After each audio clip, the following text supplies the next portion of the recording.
Hey guys, welcome back. ఇవాళ కొబ్బరన్నం ఎలా చేసుకోవాలో చూపిస్తాను. చాలా ఈజీ, చాలా టేస్టీగా ఉంటుంది. డెఫినెట్గా ఇంట్లో ట్రై చేసి కింద కామెంట్ చేయడం అయితే మర్చిపోవద్దు. ఇప్పుడైతే ప్రాసెస్లోకి వెళ్ళిపోదాం. కొబ్బరికాయ అయితే ఒకటి తీసుకొని ఇలా చిన్న చిన్నగా కట్ చేసేసుకొని మిక్సీ పట్టేసుకున్నాను. నేను 1.5 గ్లాస్ రైస్కి చేసుకుంటాను కాబట్టి నేను 1 కొబ్బరికాయ అయితే తీసుకొని పిప్పి వేరేగా వాటర్ అంటే మిల్క్ వేరేగా చేసేసాను. పక్కన పెట్టేసుకొని ఒక మిక్సీ జార్ తీసుకొని అల్లం, కొంచెం తెల్లుల్లి, ఇంకా మసాలా దినుసులు వేసేసుకున్నాను. మనం బిర్యానీకి ఎలా వేసుకుంటామో అలానే వేసుకోవాలి. దీంట్లో కొంచెం ఆనియన్ వేసుకొని మిక్సీ పట్టేసుకొని సైడ్కి పెట్టేసాను. ఇప్పుడు స్టవ్ ఆన్ చేసుకొని కుక్కర్ పెట్టుకొని 4 స్పూన్ ఆయిల్ వేసుకున్నాను. ఆవాలు, జీలకర్ర, 2 తేజపత్రి ఆకు వేసుకున్నాను.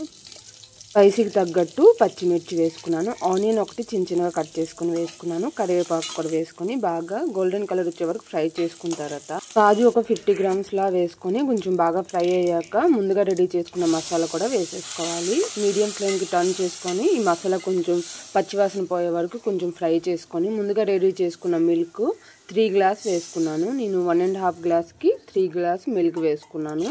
మనం వాటర్ కలుపుకున్న అవుతుంది, కానీ వాటర్ లేకుండా చేసుకుంటేనే దాని టేస్ట్ బాగుంటుంది. మేమైతే ఇలా చేసుకుంటాం. మీరు ఎలా చేసుకుంటారో కూడా కింద కామెంట్ చేసేయండి. ఇప్పుడైతే 3 గ్లాస్ వేసేసుకున్న తర్వాత ముందుగా వాష్ చేసుకొని పక్కన పెట్టుకున్న రైస్ కూడా వేసేసాను. ఇది మనకి 3 విజిల్స్ వచ్చే వరకు అయితే కుక్ చేసుకోవాలి. దీంట్లో చాలామంది మనము పిప్పి వేరా చేసాం కదా, అది కూడా కొంచెం వేసుకుంటారు, అక్కడక్కడ తగులితే బాగుంటుందని. మేమైతే వేసుకోలేదు. మీకు ఇష్టం ఉంటే అలా కూడా వేసుకోవచ్చు. దీంట్లో టేస్ట్కి తగ్గట్టు సాల్ట్ వేసుకోవాలి. వేసుకొని కొంచెం బాగా కలిపేసుకొని 1/2 స్పూన్ ఘీ వేసుకోవాలి. ఘీ అనేది ఆప్షనల్, మీకు నచ్చకపోతే స్కిప్ చేసేసుకోవచ్చు. ఒక్కసారి బాగా కలిపేసుకొని మూత పెట్టి 3 విజిల్స్ వచ్చే వరకు కుక్ చేసుకుంటే మనకి టేస్టీ కొబ్బరి అన్నం అయితే రెడీ అయిపోద్ది. చాలా టేస్టీగా ఉంటుంది. ఇంట్లో డెఫినెట్గా ట్రై చేయండి. దీనిలో చాలా రకాల ప్రాసెస్ ఉంటాయి. చాలామంది చాలా వెరైటీగా చేసుకుంటారు. మేమైతే ఇలా చేసుకున్నాం. మీకు ఎలా అనిపించిందో కామెంట్ చేసేయండి.